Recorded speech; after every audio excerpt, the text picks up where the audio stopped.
Ifakoo bakkal shabarii baraan hin dhiine ta'uu keessatti wanti hamaan argee nammiine lubbuu koo kan oolcha du'aa wabiidhaa baate Yesuusidhaa mankafti lubaa ba'aa koo baate Ifakoo bakkal shabarii baraan hin dhiine ta'uu keessatti wanti hamaan argee nammiine Lubuko kanol chedwa wabeda bate Yesusida mangafni lubaba akubate Arara sati dobsan fayuko arara sati Ayana sati anaf simbonko ayana sati Arara sati dobsan fayuko arara sati Ayana sati anaf simbonko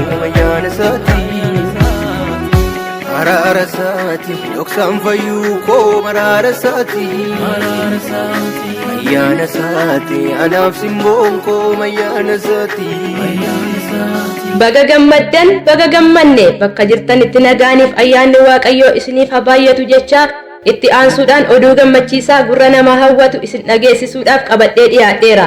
Innis obboleessi keenya Takiluu Tamasgeen kan jedhamu waldaa kiristaanaa warra wangeelaa Makaana Yesuus Itiyoophiyaa Sinodoosii Gimbii Jorgoo waldaa amantoota Konchii naannoo tokkummaa Congee keessaa tajaajilaa kan guddate yeroo hammaa lallaba wangeelaa mata dureen isaa ificha dhugaa fi jireenyicha isa ta'e Yesuusin beekuu jedhu qabatee nuuf dhiyaatee jira.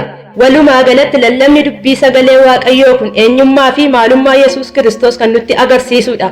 Hamma kallattiidhumaan gara isaattan isin dabarsaa dhaggeeffadhaatii itti eebbifamaan dhaamsa kooti.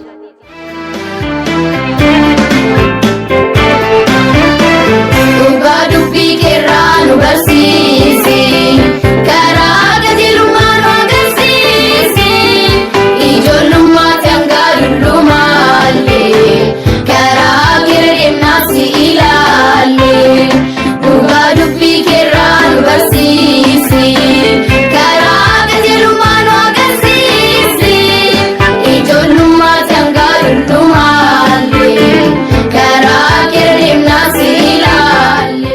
Maqaa gooftaa keenyaa Yesuus Kiristootiin sagalee Waaqayyoo kutaa macaafa qulqulluu keessaa Wangeela Yohaannis boqonnaa 1 lakkoobsa 4-5 irra kan jiru dubbiseen darbee lakkoobsa 9 irra kan jiru dubbiseen sagalee Waaqayyoo waliin kan barannu ta'a. Wangeela Yohaannis boqonnaa 1 lakkoobsa 4-5 irraa akkas jedha. Jireenyi isa keessa ture, jireenyichis ifa namootaa ture. Ifichi dukkana keessatti in ibsa, dukkanichi isa bira ga'uu hin danda'u jedha. Darbee lakkoobsa 9 irratti ifichi inni dhugaan inni gara biyya lafaa dhufe namoota hundumaaf in ibsa jedha.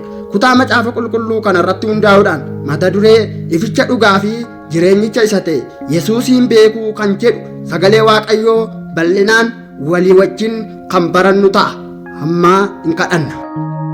Yaa Waaqayyo gooftaa abbaa keenyaa Yesuus Kiristoos waaqarratti lafarratti mootii taatee bara baraan kan jiraatu barri ati jiraattu tilmaama kan hin qabne jiraataa bara hundumaa kan taate ati jiraataadha. Yeroo gara saba Israa'elitti Musee ergite Museen immoo maal jedhee eenyutus na erge jedhee dhaqee sabichatti dubbadhu jennaan isa jiraataatu isinitti na ergee jedhii jette. Ati dhuguma isa jiraataadha, hin duutu hin dulloomtu. Yeroo fi barri nama isaati humtee hin dhuma hin darba, kan kee garuu hin dhumu hin darbu. Jiraataa keenya si galateeffanna, galanni guddaan siif haa ta'u. Nuyi warri abdii jireenyaa hin qabne siin abdii jireenyaa arganne, du'a akka tasaa balaa ulfaataa kan namoonni baay'een ittiin galaafataman irraa nu hambiftee warra galataa nu gooteetta. Waaqayyoo keenya galanni guddaan siif haa ta'u. Hamma si kadhanna yaa Waaqayyo gooftaa keenya, aniif sabni iddoo garaa garaa jiran sagalee kee dubbii kee isa qulqulluu isa ittiin fayyines beennu, isa beela nama baasu, isa dheebuu nama baasu, dubbii kee isa guddaa sirraa dhaga'uudhaaf jenna. Hadaraa yaa Waaqayyo gooftaa keenya, sagalee kee nutti dubbadhu. Ulaan Waaqaa nuuf haa banamu, yakkaaf cubbuun keenya hundumtuu nuuf haa dhiifamu. Sagalee amma dubbatamu kanaan kan dadhaban haa jabaatan, abdii kan dhaban abdii haa argatan. Nutti dubbadhu seexanaaf hojii seexanaa nurraa diigamaa haa ta'u. Ayyaanaaf humna keen nu wajjin ta'i. Maqaa gooftaa keenyaa fayyisaa keenyaa Yesuus Kiristoosiin ameen. Olan kaasa dungoo koo akka jaalee futti ittaan fuufa baarsuu koo hamma Yesuus dhufutti. Olan kaasa dungoo koo akka jaalee futti ittaan fuufa baarsuu koo hamma Yesuus dhufutti. Olan kaasa dungoo koo akka jaalee futti ittaan fuufa baarsuu koo hamma Yesuus dhufutti. Ifichi inni dhugaan dhuguma dhugaadha. Dhalachuu gooftaa keenyaa Yesuus Kiristoos fuuldura dhalli namaa rakkinaaf ari'atama muddama hedduu keessa akka inni ture hin hubanna. Yeroo sanatti namni humnicha du'aaf mo'amee du'aa humnicha dukkanaafis garboomee mo'amees jiraachaa tureera. Akka kun ta'u kan godhes namni Waaqayyo jalqabatti akka bifaaf fakkeenya isaatiitti uummatee fi tolfatee ajajaa fi abboommii isa kan Waaqayyoo dhaga'uu didee ajajaa fi abboommii isa kan seexanaa dhaga'uu isaati. Seexanni immoo hojiinsaa fayyisuu osoo hin taane ajjeesuudha, balleessuudha, naaffisuudha, cabsuudha. Kun hundinuu hojii seexanaati. Du'i karaa seexanaa dhufe, jireenyi garuu karaa Yesuusiin nuuf dhufe. Seexanni sobaadha, inni abbaa sobaati jechuun gooftaan keenya Yesuus Kiristoos Wangeela Yohaannis boqonnaa 8 lakkoofsa 44 irratti dubbateera. Egaa inni sobaa waan ta'eef nama isa Waaqayyo akka bifaaf fakkeenya isaatiitti uummatee fi tolfate sobee sossobuudhaan jireenya isa Waaqayyo namaaf kenne keessaa akka namni gadi baafamee du'uu godheera. Du'aa fi humna dukkanaa karaa Addaamiin sanyii nama hundumaa irratti mo'ee hamma bara Yesuus Kiristoos dhufee dhalatuutti itti fufuun nama baay'ee rakkisaa dararaas tureera.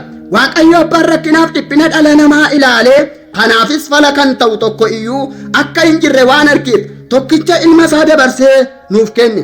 Gara biyya lafaa dhufee dhalachuu gooftaa keenyaa Yesuus Kiristoosiin karaalee adda addaa fi namoota adda addaatiin waa'ee dhalachuu gooftaa keenyaa Yesuusiin raajiin dubbatamaa tureera.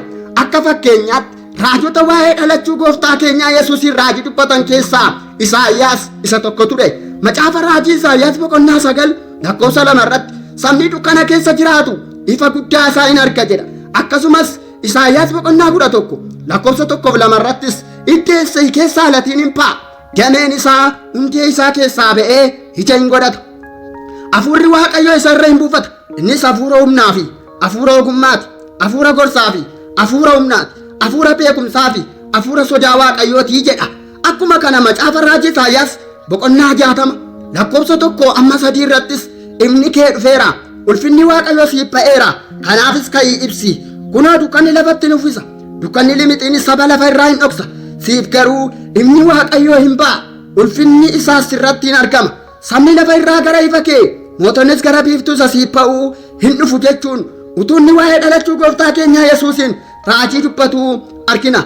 Namoonni baay'een dhalachuu gooftaa keenya Yesuusiin abdii fi hawwiidhaan eeggachaa turaniiru.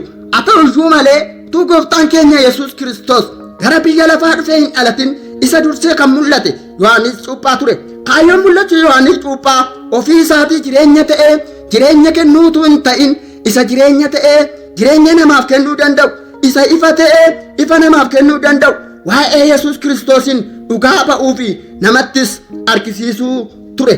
Kanaaf Wangeela Maatiyos boqonnaa 3 lakkoofsa 11 amma lakkoofsa 12tti ani bishaaniin isin cuupha, inni ana booddee dhufu garuu ana irraa hin jabaata, ani kophee miilla isaatiillee baachuudhaaf nama ta'u miti, inni ibiddaa fi hafuura qulqulluudhaan isinin cuupha jechuudhaan utuu inni waa'ee Yesuusiin ibsuu argina. Akkuma kana Wangeela Yohaannis boqonnaa 1 lakkoofsa 14 irratti sagalichi nama foonii ta'e nu gidduu buufate, ulfina isaa ayyaanaa fi dhugaadhaan guutes argine. Ulfinni isaa isa ilmi tokkichi abbaa irraa argatu ture jedha. Ifichi dhugaan eenyu?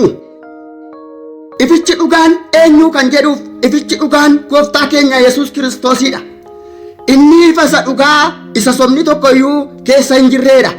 Inni ifa isaa amma argamee amma dhabamu osoo hin taane ificha isa bara baraan ifaa hafuudha. Hin dhaama, hin bada jedhamee hin shakkamu. Isa shakkamus miti. ificha bara baraa isa ta'e Yesuus Kiristoosidha. Yesuus ifa bara baraati, diina dukkanaati. Wangeela Yohaannis boqonnaa 1:9 irratti ifichi inni dhugaan inni gara biyya lafaa dhufe namoota hundumaaf hin ibsaa jedha. Akkasuma ergaa Yohaannis duraa boqonnaa 2:8 irratti ifichi dhugaan ammuma waan ibsuuf dukkanni darbutti jira jedha. Egaa Yesuus ificha isa dhugaadha. Isa malee ifni dhugaan hin turre, hin jiru, hin jiraatus. Ifoonni kan biraan hin badu, hin dhaamu. Mul'ata Yohaannis boqonnaa 6:12-13 irratti akkas jedha. Warra akka biiftuu ji'aa fi urjootaa akka badaniif ifoonni isaanis akka hin amanamne akka gegedderaman argina. Wangeela Maarqos boqonnaa 13:24-25 irratti yoo ilaalle gooftaan keenya Yesuus guyyaa deebi'ee dhufuu isaa sanatti biiftuun akka dukkanooftu, jiinis ifa ishee akka hin laanne, urjoonni waaqarraa akka harca'an dubbateera. Egaa ifichi dhugaan bara baraanis ifa ta'ee ifaa kanaaf inni Yesuus Kiristoosidha. Yesuus Kiristoos duwwaadhas. Inni immoo har'ayyuu sichiyyuu ifa keenya isa nuyi hin bada jennee hin shakkineedha. Macaafa raajii Isaayyaas boqonnaa 60:19-20 irratti ani Waaqayyo ibsaa bara baraa siif nan ta'a. Ulfina kootu ifa kee ta'a malee si'achi guyyaan, biiftuun, jiini halkanis ifa siif hin ta'u jedha. Egaa ifichi inni nuuf ba'e kun isa deebi'ee dukkanaa'u akka inni hin taane beekuun keenya gaariidha. Inni lammaffaan ifichi kan eenyuuti isa jedhudha. Wangeela Yohaannis boqonnaa 8:12 irratti Yesuus amma namootatti dubbate, ani ifa biyya lafaati. Namni ana duukaa deddeebi'u ifa jireenyaa hin qabaata malee dukkana keessatti hin adeemu jechuudhaan utuu gooftaan keenya Yesuus dubbatu in argina. Inni kan biraan ifichi kan warra Yesuusitti amananii akka ta'e Wangeela Yohaannis boqonnaa 12:46 irratti eenyullee kanatti amanu dukkana keessatti akka hin hafnetti ani ifa ta'ee gara biyya lafaa kanaa dhufeera jechuun utuu gooftaan keenya Yesuus Kiristoos dubbatu in argina. Egaa ifichi kan eenyuuti isa jedhuuf kan warra isatti amananii fi kan warra isa duukaa bu'aniiti jechuudha. Inni sadaffaan kaayyoon ifichi gara biyya lafaa dhufeef maalii kan jedhudha. Ifichi gara biyya lafaa dhufuun isaa akkasuma miti. Inni kaayyoo gara biyya lafaa dhufeef qaba. Kaayyoon inni gara biyya lafaa dhufeef kunis inni jalqabaan kan isatti hin amanin akka isatti amanee jireenyicha argatuufidha. Wangeela Yohaannis boqonnaa 12:46 irratti eenyullee kanatti amanu dukkana keessatti akka hin hafnetti ani ifa ta'ee gara biyya lafaa kanaa dhufeera jedhee gooftaan keenya Yesuus tuunni dubbatu in argina. Akkuma kana Wangeela Yohaannis boqonnaa 12:36 irratti ijoollee ifa akka taatanitti ificha utuu qabdanii ifichitti amanaa jechuun gooftaan keenya Yesuus utuu inni dubbatu in argina. Egaa kaayyoon ifichi gara biyya lafaa dhufeef inni guddaan isatti kan hin amanne akka isatti amanuufidha. Inni kan biraan kaayyoon mul'achuu ifichaa yookaan gara biyya lafaa dhufuu ifichaa maali kan jedhuuf inni lammaffaan humnicha dukkanaa fi garbummaa du'aa isa karaa Addaamiin dhufe nama hundumaa irratti mo'e sana jalaa nu baasee gara jireenyaatti nu fiduudhaaf karaa Addaam namicha jalqabaa sanaa du'atu sanyii nama hundumaa irratti mo'e. Karaa Yesuus isa ifa ta'ee gara biyya lafaa dhufee garuu jireenyatu nuuf kennuuf argame. Karaa isaa dukkanaa fi du'a jalaas hin baane. Roomaa boqonnaa 5:12 irratti egaa cubbuun karaa nama tokko gara biyya lafaatti akkuma dhufe duunnis karaa cubbuu akka gale akkasumas namoonni hundinuu waan yakkaniif duunni sanyii nama hundumaa wal ga'ee jedha. Akkasuma Qorontos isa duraa boqonnaa 15:21-22 irratti du'uun karaa nama tokko akkuma dhufe warri du'an ka'uunis karaa nama tokko dhufeera. Harkisa Addaamiin namoonni hundinuu akka du'an akkasuma immoo harkisa Kiristoosiin namoonni hundinuu hin jiraachifamuu jedha. Egaa karaa Addaamiin du'i yoo nutti murtaa'eyyuu karaa Kiristoosiin jireenyi nuuf kennaneera. Kanaaf nuyi karaa Yesuusiin jiraanneerra, nuyi karaa Yesuusiin jiraachaa jirra. Kanaafis nuyi sichiyyuu abdii jireenya si'achis qabna. Kun karaa Kiristoosiin nuuf ta'eera. Egaa Yesuus ifa, Yesuus karaadha, Yesuus jireenya, Yesuus dhugaa akka ta'e Wangeela Yohaannis boqonnaa 14:6 yoo ilaalle in arganna. Inni arfaffaan akkamitti ificha keessa jiraachuun dandeenya isa jedhuudha. Akkamitti ficha keessa jiraachuu dandeenya isa jedhuuf inni jalqabaan fakkeenya Waaqayyoo fudhachuudha. Efesoon 5:1 akka ijoollee jaallatamoot fakkeenya Waaqayyoo fudhadhaa jechuudhaan Phaawulos warra Efesooniin barsiisuu in argina. Waaqayyo inni fakkeenya isaa fudhannu kun Waaqa attamiiti kan jedhuuf inni jalqabaan mudaa kan hin qabneedha. Waaqayyo Waaqa mudaa hin qabneedha. Inni nama hin jibbu, nama jibbus hin beeku, waan hamaa namaafis hin yaadu, namattis hin yaadu. Jireenya malee nama hundumaafuu du'a hin jaallatu. Inni Waaqa mudaa hin qabneedha. Wangeela Maatiyos 5:48 irratti gooftaan keenya Yesuus egaa abbaan keessan inni Waaqa irraa mudaa malee akkuma ta'e isinis warra mudaa hin qabne ta'aa jedha. Akkasuma Leewwota 20:26, Leewwota 11:44, Leewwota 19:2 irratti Waaqayyo ofiidhuma isaatii ani qulqulluudha jedhee utuu inni obbeessisu in argina. Egaa Waaqayyo mudaa kan hin qabnee fi qulqulluudha. Qulqulluu cubbamaa jaallatee tokkicha ilmadinaaf oblaatee saafannoodhaanaaf qannoodha salphina sattana tulfaatee andadhabbii isaatiif firiidha du'umsaa sanaan du'aa kaasee bu'aa bayii koonaa badeemee qooda koo mirga bataasisee. Inni lammaffaan Waaqayyo maali kan jedhuuf Waaqayyo haa qabeessaa fi araara qabeessa. Luqaas 6:36 irratti gooftaan keenya Yesuus abbaan keessan inni Waaqa irraa haa qabeessa akka ta'e isinis haa qabeeyyii ta'a jedhee utuu inni dubbatu in argina. Akkasuma kana macaafa faarfannaa Daawit 103:8 irratti Waaqayyo haa qabeessaa fi araara qabeessa aariitti suuta jedhaadha gaarummaan isaas guddaadha jedha. Akkuma kanas macaafa faarfannaa Daawit 86:15 irratti ba'uu 34:6 irratti Waaqayyo haa qabeessaa fi araara qabeessa akka inni ta'e in argina. Waaqayyo haa qabeessa araara qabeessas.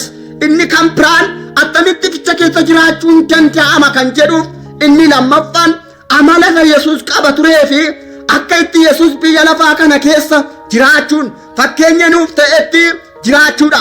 Yesuus biyya lafaa kana keessa yeroo jiraachaa turetti fooniin dhufee waggaa muraasaaf bifa namummaa isa dadhabaa uffachuudhaan jiraachaa tureera. Nus akkaataa inni itti jiraachaa turee fi amala isaa maal akka ta'e, amalli isaa maal akka ta'e hubanneerra, baranneerra. Gooftaan keenya Yesuus biyya lafaa kanarra yeroo jiraachaa turetti ari'atamaa fi dhiibbaan hedduun irra ga'aa tureera. Inni cubbuu hin hojjenne garuu namoonni akka waa inni cubbuu hojjetetti maqaa isaa balleessaa, isa hadheessaa, murtii fi ragaa sobaas itti baasisaa, reebaa, garafaa, ulfina isa dhowwachuudhaan saamtuutti isa fakkeessuudhaaf jedhaniis saamtota lama gidduutti isa fannisaniiru. Kana qofa osoo hin taane eeboodhaan cinaacha isaa waraananii rukuttaa alangaa hedduudhaan waan garafameefis dhagni isaa madaa'eera. Dhiigni hedduunis isa keessaa dhangala'eera. Dhiigichaanis nuyi fayyineerra. Taateewwan suukaneessoon kun yeroo isarra ga'anitti Yesuus maaliif akkas na gootu, maaliifinis akkas ta'a jechuun nama tokkoyyuu qorees qoratees hin beeku. Inni utuma isaan akkas isa gochaa jiranii isaan hin beekanii yaa abbaa isaaniif dhiisi jedhee isaaniif kadhate malee inni aaloon paadhaa hin jenne. Phexros isa duraa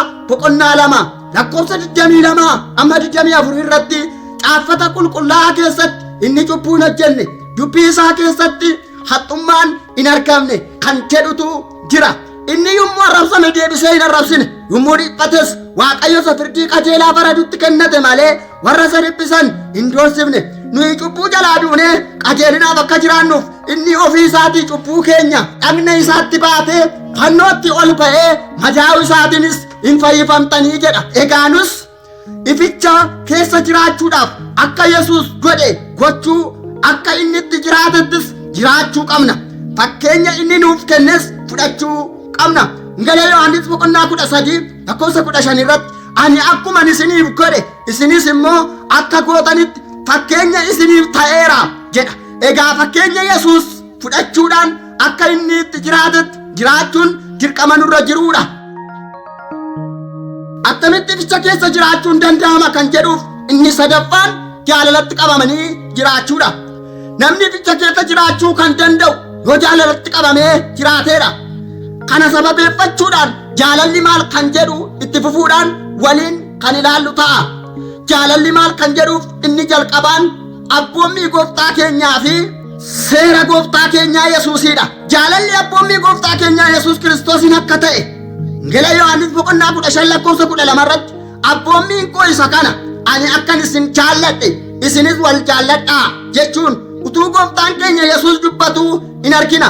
Akkuma kana kutaawwan macaafa qulqulluu keessaa Wangeela Yohaannis boqonnaa 13:34 isa tokkoffaa Yohaannis boqonnaa 3:23 isa lammaffaa Yohaannis 6 inni tokkoffaa Yohaannis boqonnaa 5:3 jaalalli abboommi Waaqayyoo fi abboommi gooftaa keenyaa Yesuusiin akka inni ta'e nuuf ibsu.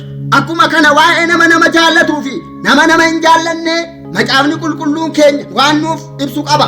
Mee itti fufuudhaan waa'ee nama jaallatu haa ilaallu. Waa'ee nama jaallatu waan gurguddaa 9 isinitti nan hima. Innis namni nama jaallatu maal? Tokko bartuu Yesuus jedhama. Wangeela Yohaannis boqonnaa 13:35 2 Waaqayyoon keessa jiraata. Isa tokkoffaa Yohaannis boqonnaa 5:3 isa tokkoffaa Yohaannis boqonnaa 4:16 3 Waaqayyoon beeka. Isa tokkoffaa Yohaannis boqonnaa 4:7 fi 8 inni arfaffaan abboommi Waaqayyoo raawwata. Tokkoffaa Yohaannis boqonnaa 5:3 lammaffaa Yohaannis 6 Wangeela Yohaannis boqonnaa 14:15 Wangeela Yohaannis boqonnaa 15:10 yoo dubbifne ni arganna. Ni shanaffaan seera raawwata. Roomee boqonnaa 13:8 ni ja'affaan ifa keessa jiraata. Isa tokkoffaa Yohaannis boqonnaa 2:10 ni torbaffaan mucaa Waaqayyoo jedhama. Waaqayyoonis beeka.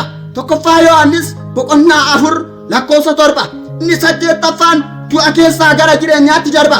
Tokkoffaa Yohaannis boqonnaa 3:14 inni 9ffaan Waaqayyootu isa keessa jiraata. Tokkoffaa Yohaannis boqonnaa 4:12 yoo dubbifne ni arganna. Egaa kun waa'ee nama jaallatu yommuu ta'u, waa'ee nama hin jaallatinii immoo maal kan jedhuuf itti fufuun haa ilaallu. Waa'ee nama hin jaallatinii waan gurguddaa 4 isinitti nan hima. Innis namni nama hin jaallatin tokko sobduu jedhama.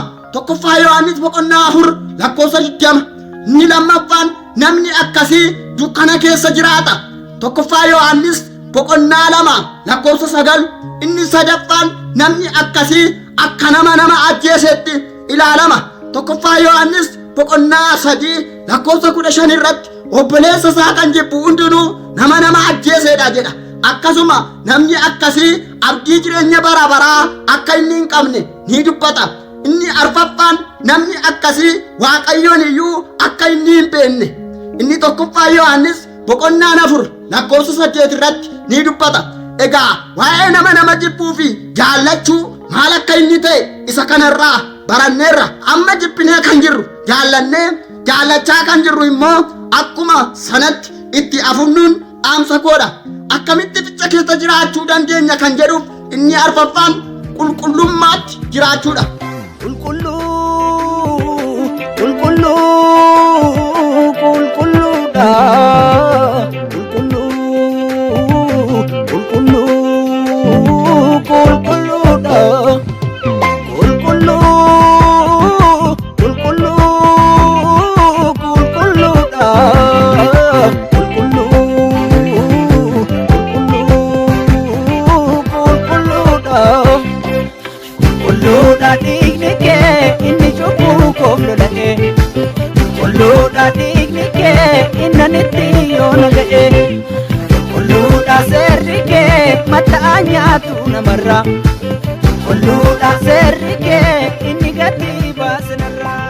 Namni ificha keessa jiraachuu kan danda'u dursa ofii isaa yoo qullaa'ummaatti eeggateedha.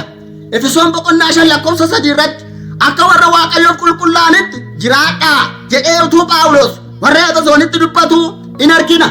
Egaa attamitti jireenya keenya qullaa'ummaatti eeggachuu dandeenya isa jedhuuf inni jalqabaan yaada hamaa isa yaada gaariidhaan mormu of keessaa ajjeesuudha. Efesoon boqonnaa 4 lakkoofsa 22 hamma 24 irratti yaada namummaa goofaa isa duritti jiraachaa turtan isa qajeelaa nama goloomsuun manca'e of keessaa baasaa. Hafuura yaada garaa keessanii keessatti haareffamaa. Namummaa haaraa isaa fi qajeelummaatti qullaa'ummaa dhugaatti fakkaatti Waaqayyoo uumame uffadhaa jedha. Akkuma kanas jireenya keenya qullaa'ummaatti eeggachuudhaaf wanti nuyi gochuu qabnu maali kan jedhuuf inni lammaffaan cubbuu dhagna keenya xureessurraa fagaachuudha. Cubbuun hundumtuu xuraa'aa nama godha. Hojii cubbuu keessaa ijaabalalummaan isaan tokkodha. Dhanna namaas ni tuqu. Namas xureessuu akka danda'an ni beekna. Isaan kun beekamoodha. Inni tokkoffaan Qorontos boqonnaa 6 lakkoofsa 18 irratti alalummaa baqadhaa. Cubbuu namni hojjetu keessaa isaan kaan dhanna namaa hin tuqan. Namni alaleen garuu dhagna isaatiin cubbuu hojjeta jedha. Dhagna keenya maaliif qullaa'ummaatti eeggachuun barbaachiseessa jedhuuf inni jalqabaan dhagni keenya mana qulqullummaa hafuura qulqulluu waan ta'eefidha. Isa tokkoffaa Qorontos boqonnaa 6 lakkoofsa 19 irratti dhagni keessan mana qulqullummaa hafuura qulqulluu isa isin keessa jiru ta'uu isaa beektanii hafuura kanas Waaqayyo biraa akka argattan mana qulqullummaa hafuura isaa erga taatanii isin kan ofii keessanii miti jedha. Akkuma kana tokkoffaa Qorontos boqonnaa 3 lakkoofsa 16-17 irratti yoo dubbifne in arganna. Inni kan biraan qullaa'ummaatti jiraachuudhaaf inni sadaffaan qoosaan hin taaneef dubbiin hin barbaachifne arraba keenyaaf afaan keenya keessaa akka hin baane gochuudha. Wanti hamaaf gaariin yaada garaa namaa keessaa ba'a. Isatus yaada garaa namaatti qophaa'a. Kan ba'ee akka mul'atu godhus afaan keenyaa fi arraba keenya. Isatus jireenya keenya xuraa'aa godha.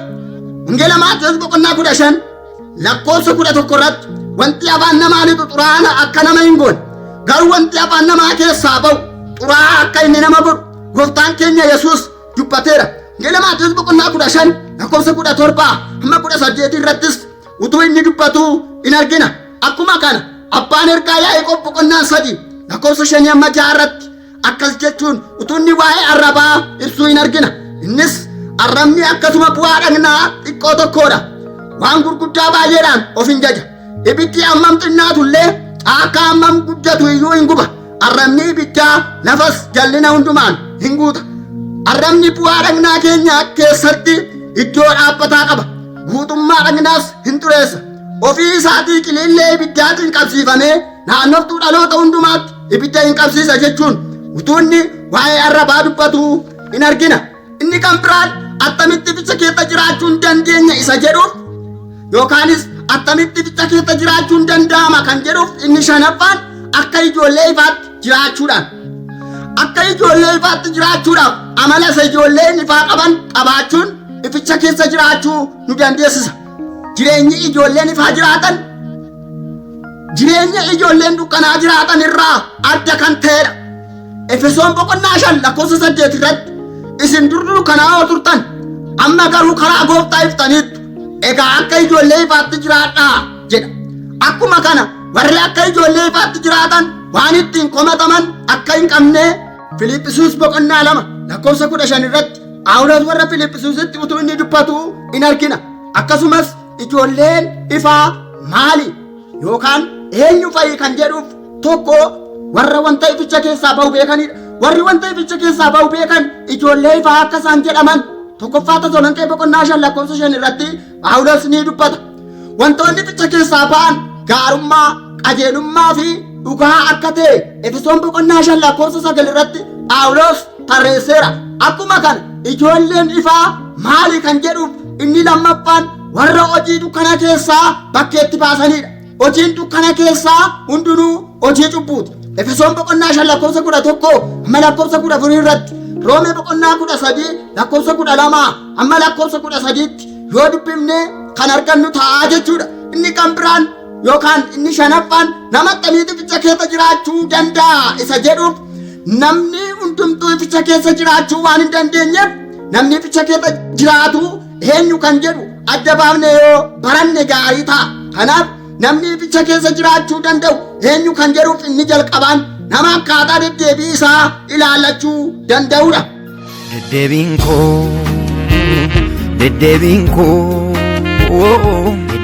koo ija naaf godhatu.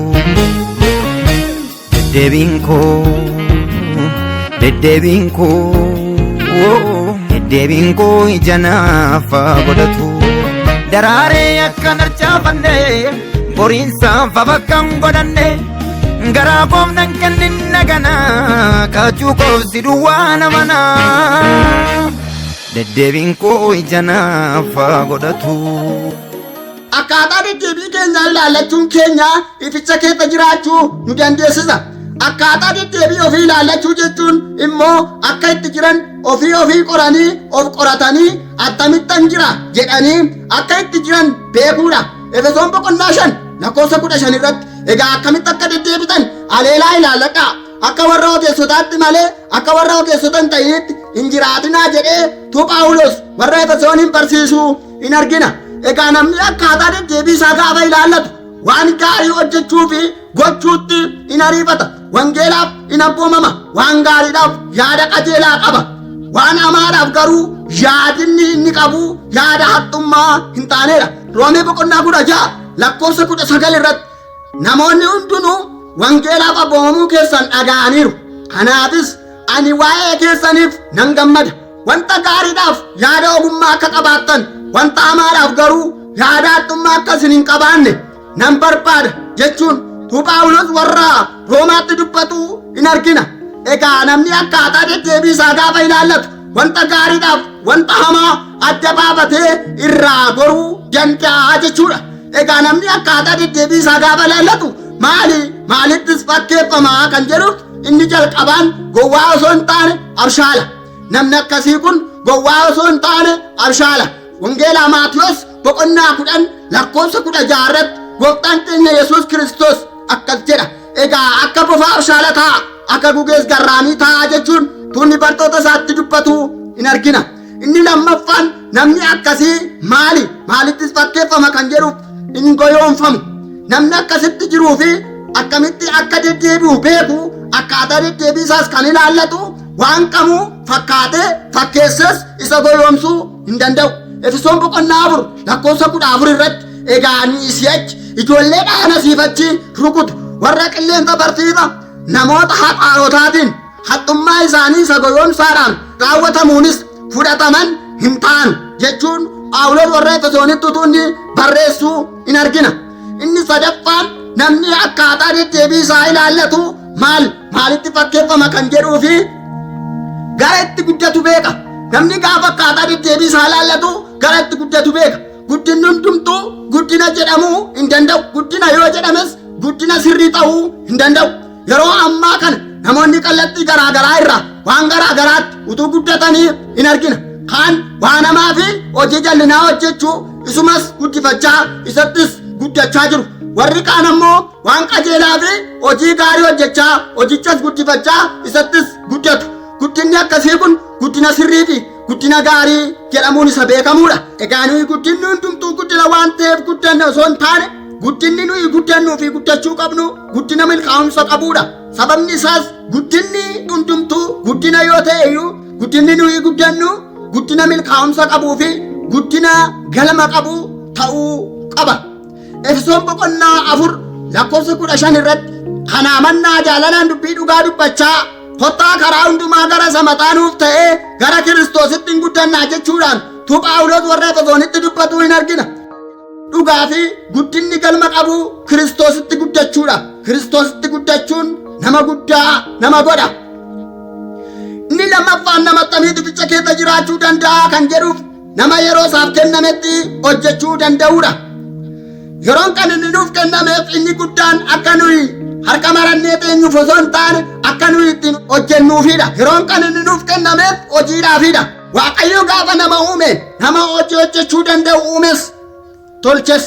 Namni kan inni uumameef yookaan tolchameef hojiidhaafidha. Kaayyoo Waaqayyo nama yaadee uumeef kanumaaf. Macaafa Seera Uumamaa 2:5 irratti yeroo namni laficha irratti hojii hojjetu hin jirretti bokkaa akka inni hin roobsine argina. Erga namni uumame booddee garuu wanti namni hojjechuu danda'u akka inni uumame argina.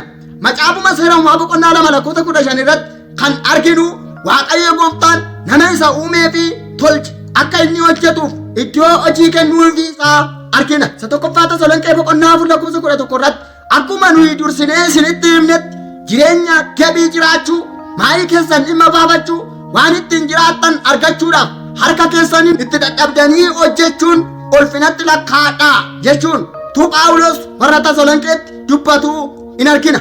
Akkuma kana Efesoon boqonnaa 4:28 irrattis inni atu deebi'ee hin hatin warra dhaban gargaaruu akka danda'utti hojii waa'ee baasu harka isaatiin itti dadhabee haa hojjetu jedha. Akkuma kanas lammaffaa Tasalonqee boqonnaa 3:10 irratti namni hojii hin hojjenne buddeena iyyuu nyaachuu akka hin qabne dubbata.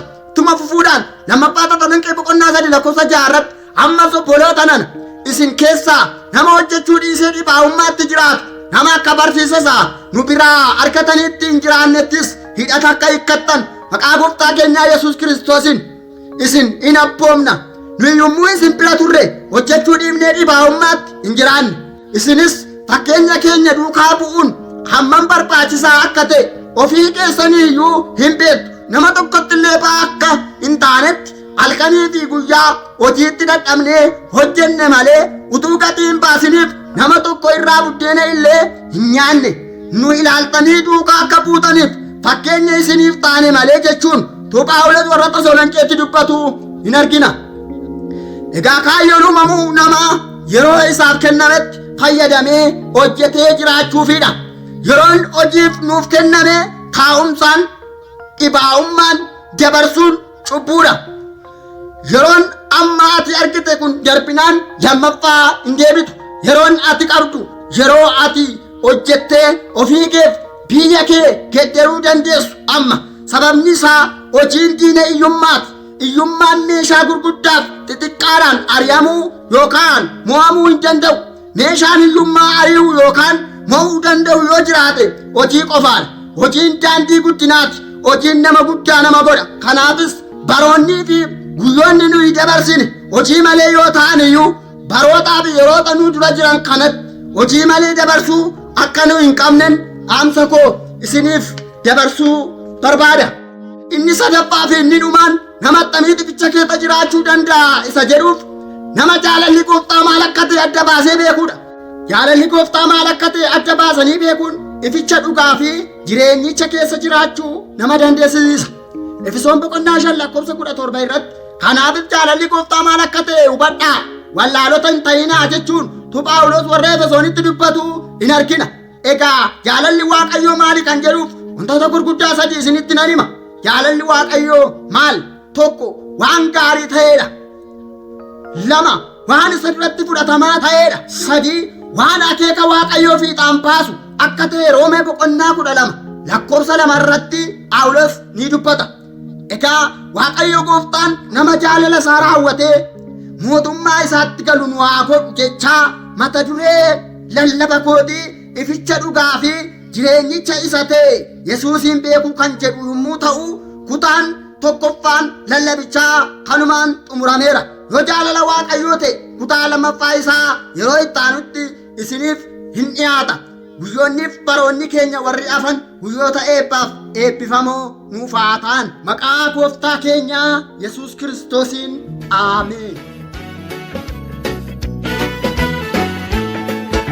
Mee maaltu sirra naa toleetu sirra naa caalee sargama. Qabnaa mijatu natti hiiktee nifne guyyaa wargama. Yommutti baana tulfaate yaadoon na sarree wittisu. Tulluu gadi qabaa dhuftee naafi reekee humtuun ittisu. Mee maaltu sirra naa toleetu sirra naa caalee sargama. Qabnaa mijatu natti hiiktee nifne guyyaa wargama. Yommutti baana tulfaate yaadoon na sarree wittisu. Tulluu gadi qabaa